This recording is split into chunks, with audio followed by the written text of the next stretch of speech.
On m'a demandé de faire un topo sur donc, du coup l'anatomie du cœur. C'est quelque chose d'assez embêtant et enquiquinant que je vais essayer de faire de manière assez basique pour qu'on puisse avoir des idées claires et se raviver les souvenirs qu'on avait tous. Je pense que dans la cardiopathie congénitale, il est essentiel de se dire une chose, c'est qu'on ne peut pas avoir, il se passe un truc, on ne peut pas avoir d'analyse, je dirais, comme dans les cardiopathies ischémiques avec un plan.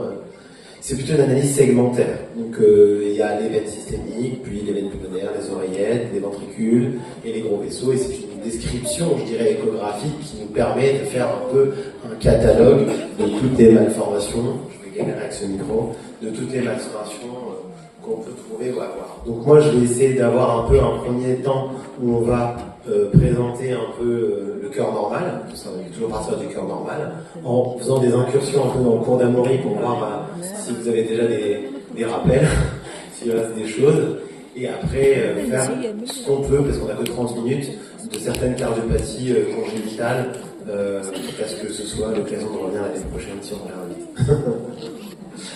Donc, alors, le cœur normal, donc là, d'un côté, vous avez donc vu oreillette droite. On reconnaît bien cette oreillette droite, donc, parce qu'elle est face à nous, avec son auricule. Son auricule qui est à barge large et triangulaire, qui diffère de l'auricule gauche qui est en doigt de gant, avec la veine cave supérieure et la veine cave inférieure qui arrivent dans cette oreillette. Quand on ouvre donc cette oreillette droite en faisant un trait entre la veine cave inférieure et l'auricule, on se retrouve ici avec une oreillette droite ouverte, avec en haut une veine cave supérieure. Au pied de la veine cave supérieure, on a le nœud sinusal. Ici, c'est la veine cave inférieure qui est ouverte, l'orifice du sinus coronaire, le muscle pectiné avec cette auricule avec cet aspect bien spécifique, la valve tricuspide qui appartient au ventricule droit, et le nœud auriculo-ventriculaire qui est entre le feuillet antérieur et le feuillet septal de la tricuspide, avec ici la fosse ovale recouverte par du septum primum qui est le lieu de la fameuse célia qu'on verra tout à l'heure. Embryologiquement, pour comprendre le septum interauriculaire, il faut comprendre que du coup vous avez une septation auriculaire qu'on va regarder là. Je vous ai fait cette petite vidéo qui est faite par Jean-Marc Schlech, le cardiomède de Rennes. Vous voyez ici, ça c'est le cœur, je dirais le ventricule primitif. Là on va à côté de l'oreillette primitive. On se trouve ici, on a l'oreillette primitive là. Donc dans la septation, au moment de la période embryologique, RJ30, vous avez donc du coup ce septum primum qui descend. Le septum primum descend avec l'orifice d'ostium primum jusqu'à se boucher, ce qui les rejoint dans le septum vestibulaire. Là, il y a de l'apoptose, et puis il y a le septum secondum, ou le repli du sillon antérieur-auriculaire, qui forme du coup cette septation antérieur-auriculaire, laissant entre les deux le foramen ovale perméable, qui permet donc, du coup la circulation du sang pendant la période fétale. Ça, vous le saviez déjà. Les voies de conduction, on l'a dit, donc le nœud sinusal qui est au pied de la veine cave supérieure, avec des vaisseaux qui vont pour l'oreillette gauche, et qui se rejoignent globalement, sont deux doigts qui se rejoignent pour le nœud auriculo-ventriculaire qui est juste à côté de la croix du cœur, derrière le septum membraneux, qui va se diviser en une branche droite et une branche gauche pour le faisceau de His. Pourquoi c'est important de connaître un peu les voies de conduction et l'anatomie, et c'est les chirurgiens qui le connaissent mieux. On a le triangle de Koch qui est un peu délimite un peu ces rapports anatomiques pour voir où sont les voies de conduction, notamment pour nous les cathétériseurs ou pour les chirurgiens quand ils opèrent le cœur, pour savoir qui est quoi avant d'embrocher de risquer d'embrocher une voie de conduction et de créer un BAV. Donc on sait que le triangle de Koch délimite à la fois le tendon de Todaro, mais qu'on ne voit pas forcément très bien aussi bien sur cette pièce anatomique. Et on sait que le sommet, c'est le nœud auriculo-ventriculaire, que la longueur, c'est le feuillet postérieur de la tricuspide, et que l'orifice du sinus coronaire est l'autre partie de ce triangle de Koch qui montre ses rapports anatomiques. L'oreillette gauche, elle est connue parce que elle reçoit l'oreillette en cuisse de poulet, là, les veines pulmonaires qui arrivent au niveau de l'oreillette gauche, et donc ça, c'est comme ça qu'on peut voir l'oreillette gauche. Et quand on voit le septum interauriculaire côté oreillette gauche, on voit qu'il n'y a pas du tout le même aspect. On a ce septum primum, et on a le septum secondum qui est là, ici, qui aurait vraiment un repli du sillon anterauriculaire. Et donc on reconnaît en échographie l'oreillette gauche par son auricule qu'on voit à l'échographie en 4 qualité qui n'est pas visible en 4 qualité pour l'oreillette droite. Bon, ça avance. Ici, c'est une image de face des ventricules. Donc, vous voyez les deux ventricules vus face à nous. On a le ventricule droit et le ventricule gauche qui sont séparés par le sillon interventriculaire dans lequel chemine l'artère interventriculaire antérieure. Quand on ouvre le ventricule droit entre l'apex direction l'appé, donc on ouvre ce ventricule droit. Le ventricule droit, il se caractérise par quoi? Par un système de bandes qui l'encadre. La plus connue, donc on a la bande pariétale. Alors, je vous ai mis deux appellations, on va y arriver plus loin, parce qu'il y a deux écoles d'anatomie en fait, il y a une guerre. Il y a d'un côté les Anglais avec Bob Anderson, et de l'autre côté il y a Celia Van Prague et son mari, qui sont les Américains. Et bon, dans cette bagarre, comme toujours dans le monde actuel, les Américains ils gagnent. Pas les énerver, sinon ils viennent nous kidnapper. Donc du coup, je vous ai mis les deux appellations, mais pour pas vous perdre, parce qu'on donne toujours 15 000 noms, mais on sait pas, mais les voiles d'éjection, mais elle est infundibulaire, mais juste je pense que c'est important, en tant que maintenant, parce que depuis les conférences d'anatomistes de JPCC et ça, on se met d'accord sur se dire, on regarde surtout les classifications américaines, parce qu'elles sont plus basiques et plus simples, et on verra ça tout à l'heure. Donc, je reviens à mon ventricule droit. Le ventricule droit, il se reconnaît donc par ce système de bandes qui l'encadrent. On a la bande pariétale, la bande septale, qui se divise en deux, qui est une branche de Y, où s'insère le muscle papillaire du conus. Sur la branche postérieure du Y s'insèrent les attaches de feuillet antérieur de la tricuspide. On a cette valve tricuspide. Il faut savoir que embryologiquement et donc anatomiquement, les ventricules appartiennent, appartiennent au ventricule. Donc si vous avez une valve tricuspide avec des caractéristiques de valve tricuspide, c'est que vous êtes en train de voir un ventricule droit. Voilà, super, j'ai rien à vous apprendre. Donc du coup, la valve tricuspide qui se caractérise comment? Par des feuillets très fins, mais surtout par des attaches, ce que dit Van Prague, les attaches qui sont sur le septum. Van Prague dit la valve tricuspide est septophile et la valve mitrale est septophobe. Vous avez également l'autre cas, c'est la bandelette modératrice qui barre donc ce ventricule droit, et c'est celle que vous voyez en échographie généralement, qui apparaît en hyperéchogène. Et donc, vous avez donc tout ça qui forme ce cadre-là. Et à la différence du ventricule gauche, vous allez voir que le massif ventriculaire est séparé de sa voie d'éjection, donc l'infundibulum, par le conus. C'est-à-dire qu'il y a dans le ventricule droit à la fois le massif ventriculaire et au-dessus la voie de sortie. Ce qui est différent, on le verra pour le ventricule gauche. Là, c'est la valve tricuspide dont je vous parlais tout à l'heure. La valve tricuspide qui, en fait, est une arnaque, puisque dans 50% des cas, elle n'est pas tricuspide, mais c'est une valve avec une grande variabilité anatomique, une valve qui est avec des feuillets très fins, des attaches sur le septum, comme vous pouvez le voir ici, et pas à la différence de la mitrale qui s'attache sur des piliers. Donc ici, c'est là où est le nœud auriculo-ventriculaire entre le feuillet septal et le feuillet antérieur de la tricuspide. Donc si on ouvre maintenant le ventricule gauche le long de l'artère ventriculaire antérieure, donc là on est côté ventricule gauche, on voit que ça n'a pas du tout le même aspect. Vous voyez ici que le ventricule gauche il est beaucoup plus lisse, donc il n'y a pas d'attache de la valve sur le septum. Par contre, il y a des piliers sur lesquels se rattache la valve. Et par contre, ce qu'on voit, la différence de la valve tricuspide, c'est qu'entre la valve tricuspide et la valve aortique, c'est la même, il y a une continuité mitro-aortique. Vous voyez bien qu'entre le feuillet postérieur, feuillet mural de la valve mitrale et la cusp non coronaire et la cusp coronaire gauche, il y a une continuité mitro-aortique, c'est le même tissu limite.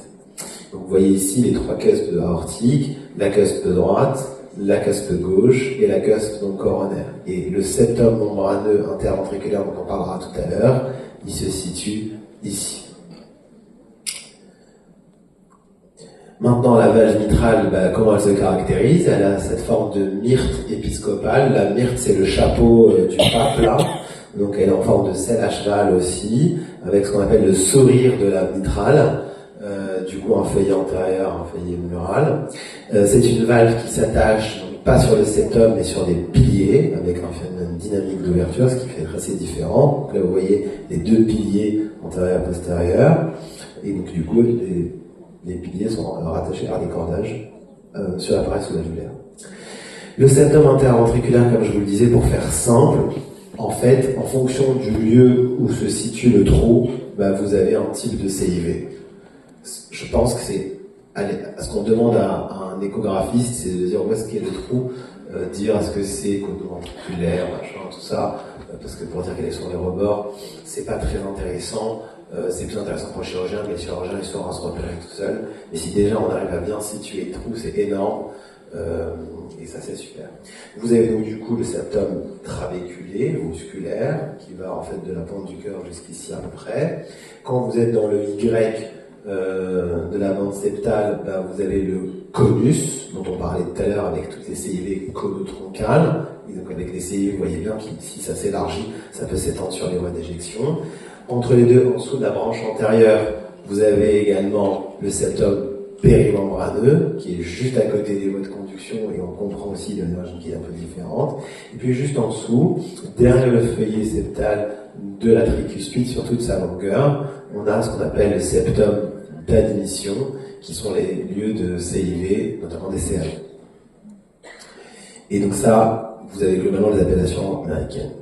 Le septum membraneux, on en a parlé, donc il est derrière le feuillet septal de la tricuspide, on ne le voit pas, donc vous le voyez ici, vous voyez le Y de la bande septale, il est juste en dessous par transsimilation, là on est côté ventricule droit, et il est situé, quand on regarde côté ventricule gauche, comme je vous le disais, entre la cusp non coronaire et la cusp coronaire droite, et donc du coup, on voit ici que c'est un truc un peu membraneux fibreux, donc s'il y a un défect notamment, vous voyez bien qu'il peut y avoir, ça peut gêner l'ouverture et la fermeture de la valve aortique et entraîner des fuites de valve aortique, donc on comprend pourquoi certaines CIV elles se ferment, mais on les surveille parce que ça peut déséquilibrer le jeu valvulaire aortique. Les gros vaisseaux, en temps normal, ils sont comme ça, comme on l'a discuté tout à l'heure avec Amaury. Vous avez d'un côté un vaisseau, donc c'est une valve pulmonaire qui est devant vous, mais qui est au-dessus. On vous l'a expliqué pourquoi, parce que à la différence du ventricule gauche, où la voie de sortie, elle est dans le massif ventriculaire, pour le ventricule droit, il y a une pétocosina, quoi. Il y a le salon et la voie de sortie, et donc du coup, il y a un décalage. La valve tricuspide n'est pas connectée directement à la valve pulmonaire, donc dans le cœur normal, et donc la valve pulmonaire est en avant, un peu plus haut, et à gauche de la valve aortique. D'accord ? Les vaisseaux se croisent, comme on l'a dit. Non, on dit pas de continuité mitro-aortique, une continuité mitro-pulmonaire. Donc ces vaisseaux qui se croisent,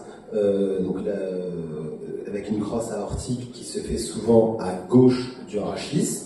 Donc le début, c'est un TABC qui va vers la droite, mais pas tout le temps. Notamment dans les cardiopathies codotroncales, on peut avoir 30% des cas où la crosse se fait à droite du rachis, donc avec un TABC à gauche.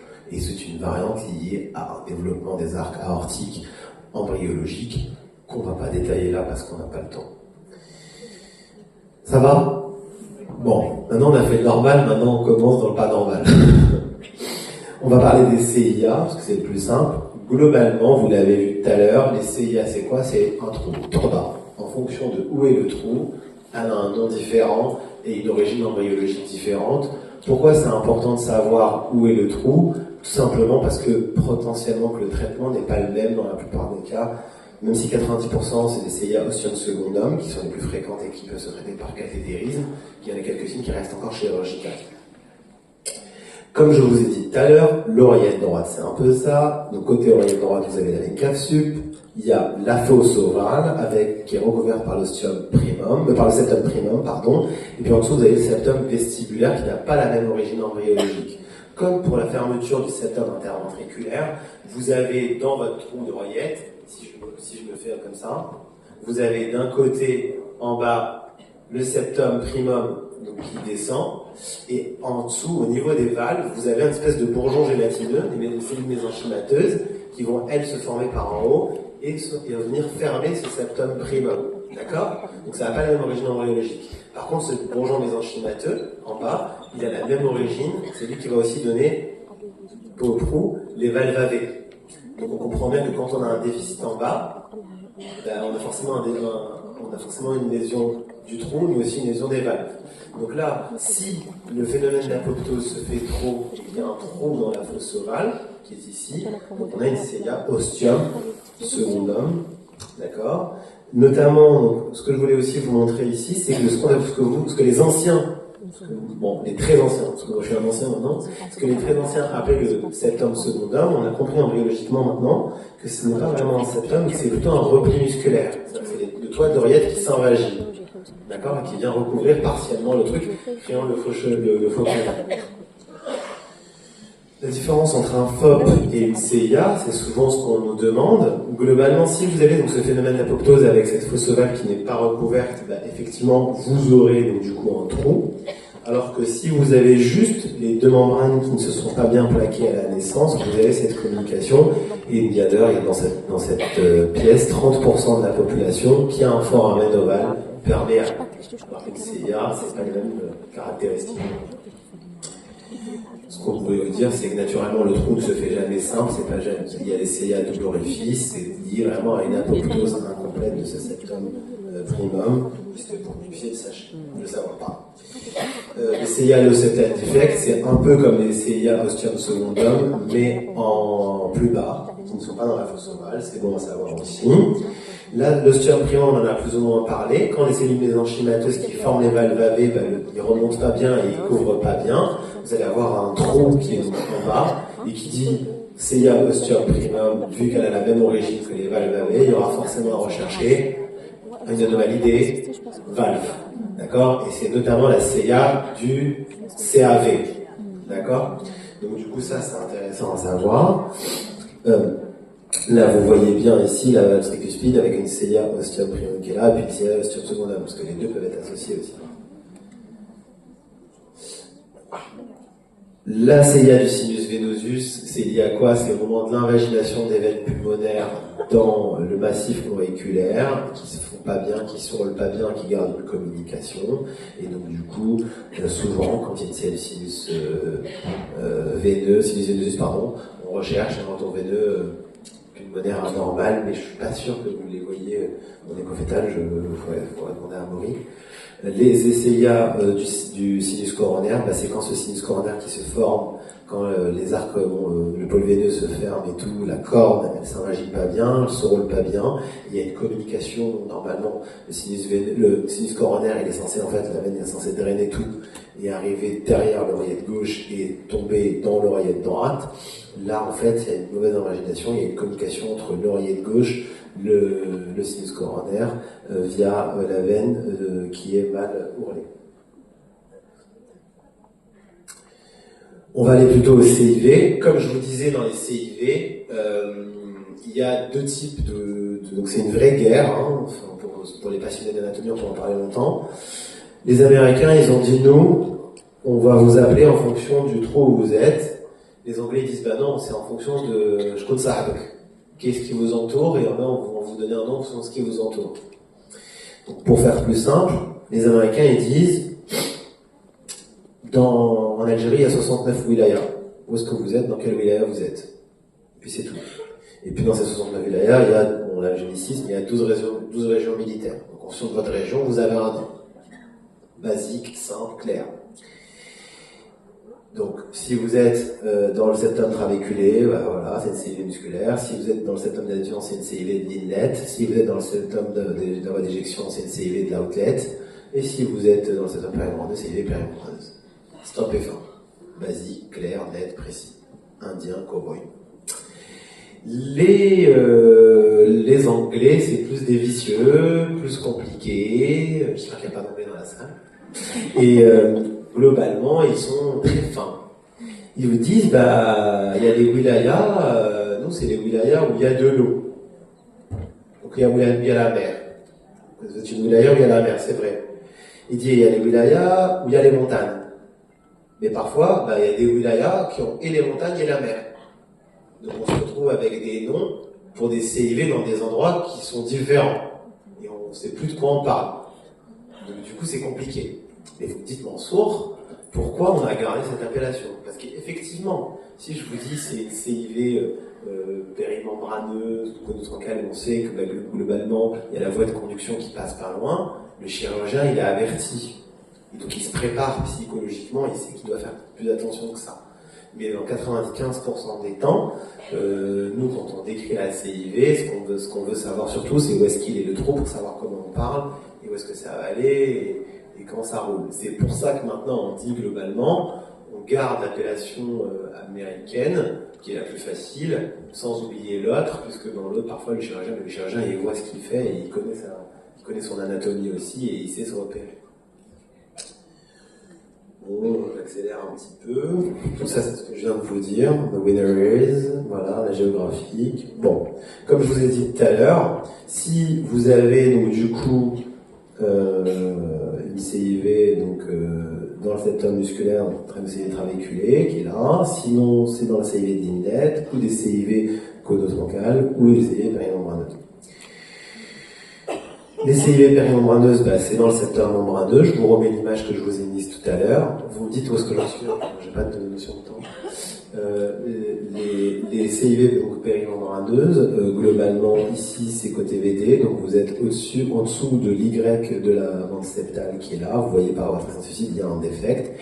Et côté VG, donc c'est entre la cusp donc coronaire et la cusp coronaire droite. Vous voyez ici, c'est normalement il doit y avoir le défect ici.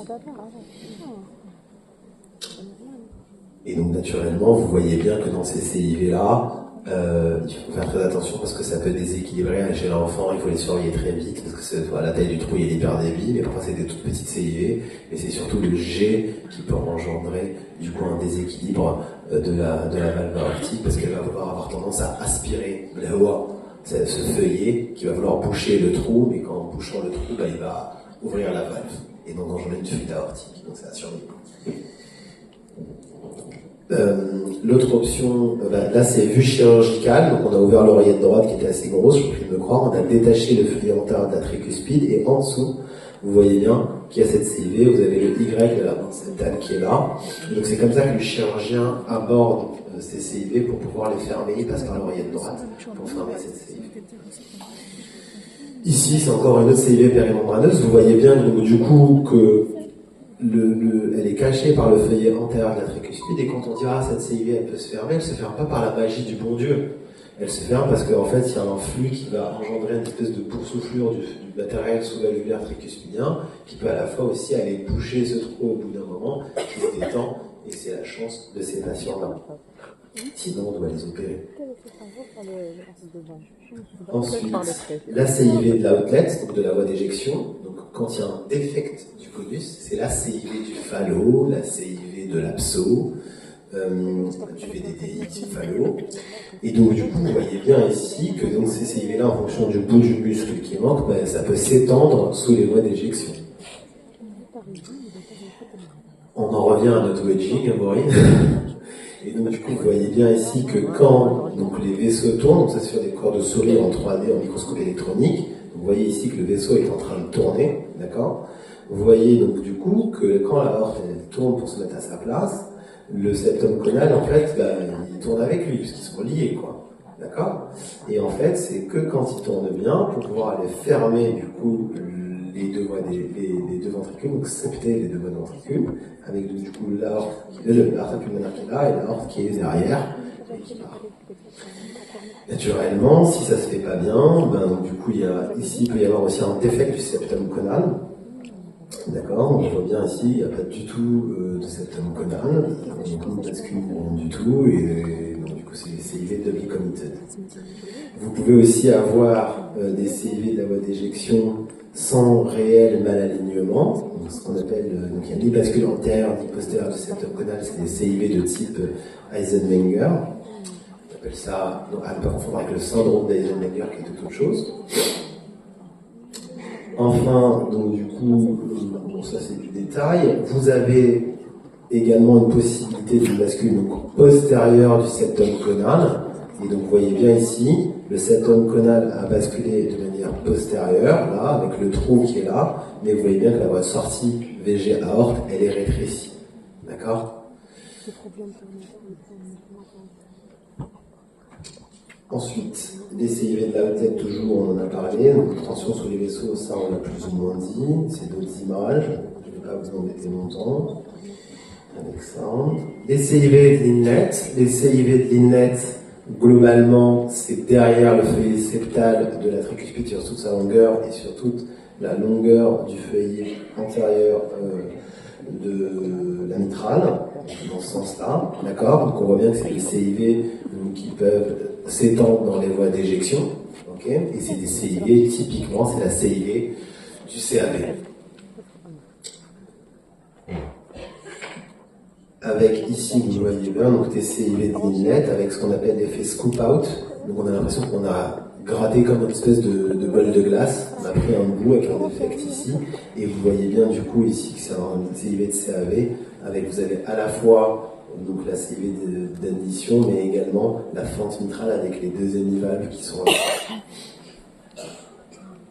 Ok. On peut avoir aussi des anomalies du coup d'insertion des valves AV, puisque dans le CAV il y a une seule jonction des valves AV avec ce nom des strandings et des attaches qui vont se faire du mauvais côté de la valve qui va compliquer la chirurgie. Les CIV musculaires, c'est dans le septum musculaire, assez facile. Vous voyez, donc une fois qu'on sait ça, on ne se trompe plus. Les CIV périmembraneuses, c'est dans le septum périmembraneux dont on a parlé tout à l'heure. Les CAV maintenant, il reste encore du temps. Ouais, il reste encore du temps. Les CAV, c'est ça. Un CAV, c'est du coup, au moment de la convergence et de l'acceptation, du coup, une anomalie de tout cela, avec du coup une seule jonction auriculo-ventriculaire, il n'y a pas de valve AV, faisant que du coup, il y a dans le CAV complet une CIA ostium primum, une seule jonction des valves AV, il n'y a pas de décalage mitral et tricuspide, et une CIV d'admission. Bravo, je récupère. CIV d'admission, super. On sent que c'est vendredi matin quand même. Et donc du coup, la chose, ça va engendrer dans le ventricule un changement des rapports entre l'inlet et l'outlet. Et donc du coup, une voie de sortie un peu allongée avec des risques de sténose aortique.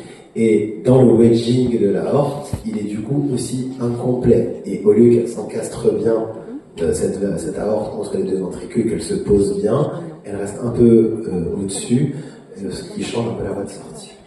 Donc là, on voit les hémivalves. Je vais accélérer un petit peu. Ce que je vais vous montrer, c'est quoi? Vous avez une postérieure. La classification, on s'en fiche un peu. Donc, dans les CAV, je dirais complets, donc vous avez donc la fente mitrale qui est là, cette fente qui est perpendiculaire au septum interventriculaire, qui a la différence des fentes dans les malpositions vasculaires qui est dirigée vers la voie d'éjection. Et c'est une des caractéristiques de la fente. L'autre chose aussi que je voulais vous dire, c'est que parfois, dans les CAV, on peut avoir pas de CIV, on appelle ça des CAV partiels. Ça ne veut pas dire qu'elle n'existait pas, parfois c'est juste qu'elle a été bouchée directement avec des attaches de la valve dessus. Et le wedging dont je voulais vous parler, donc vous voyez bien ici, quand le wedging est parfait, l'aorte est bien posée entre les deux VAV, alors que ici il y a une espèce de wedging, elle est juste au-dessus, engendrant une modification des rapports à l'intérieur entre la distance que le septum d'admission et la voie de sortie du sang dans le ventricule gauche et de l'entraînement c'est une violence de flux et des risques de sténose aortique. C'est dont on parlait là. L'autre chose aussi, c'est comme il y a des anomalies de septation, on peut avoir des anomalies d'alignement des septins avec des effets Gerdod et des chantes VGOD. Et donc parfois on peut tirer des flux en s'imaginant qu'il y a un HTAP alors que c'est juste qu'on est en train de tirer le flux sur le ventricule du ventricule gauche.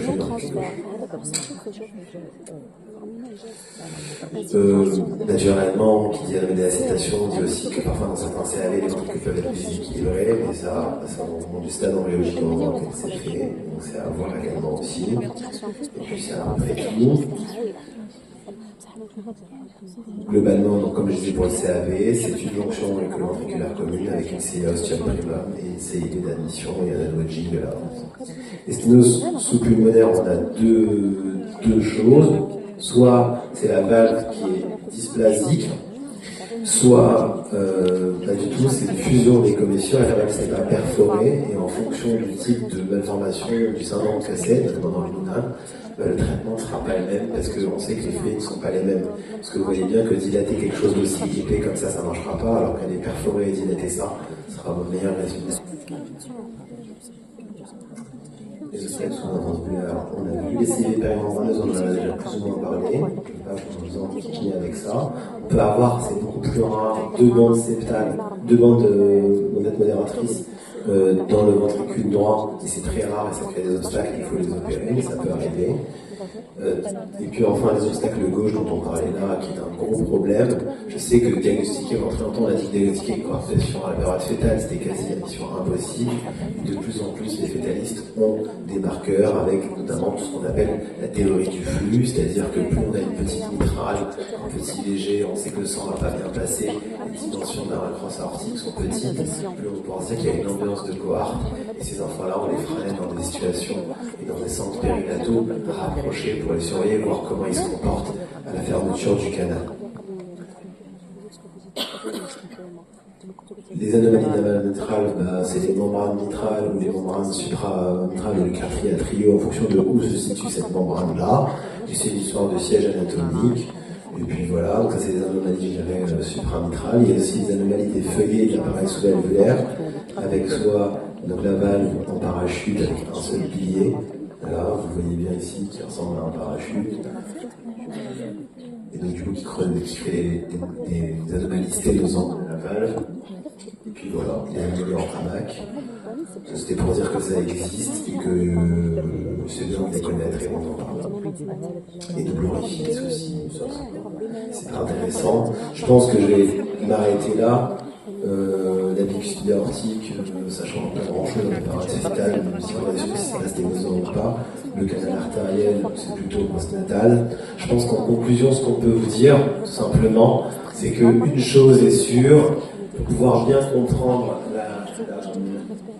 les malformations que vous voyez et bien les décrire, il faut surtout un peu connaître l'anatomie. Je ne pense pas qu'il faille rentrer dans les détails de l'histoire, et notamment dans les CIV qui sont les cardiopathies les plus fréquentes, s'assurer juste tout simplement de savoir où est bien le trou, et savoir que quand on a une CIV, notamment de la voie d'admission, ou une CIA, ou tous les CIV que vous voyez vous, est-ce que c'est pas un canal auriculo-ventriculaire?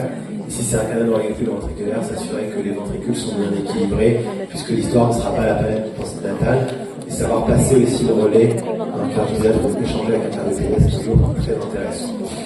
Je vous remercie. Et puis, voilà. Merci pour cet exposé essentiel, exhaustif et vraiment nécessaire. Très clair.